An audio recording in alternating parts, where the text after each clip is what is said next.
Hello, my GE window air conditioner keeps turning off and on with a blinking 8. How do I fix this? Do you know the model of your GE AC unit? When did you last replace the air filter? I cleaned the air filter and the model number is. How long has this been going on with your GE air conditioner?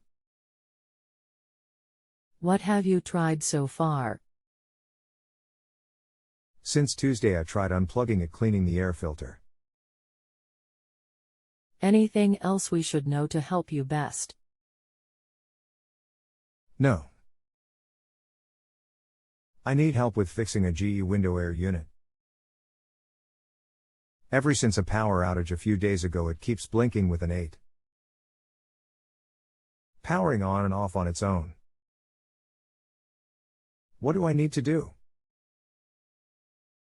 Hello, I am Anna. I will be your technician today. Bear with me while I read the question and try to answer it. Thanks a lot for your patience.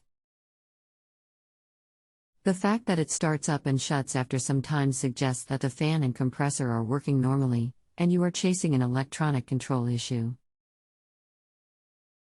Unfortunately, this category of appliances are not too friendly for repairs, and are largely disposable. So your warranty is going to be the first line of defense. If you have a home improvement or appliance question and want to chat with an expert now, visit justanswer.com/YTHI.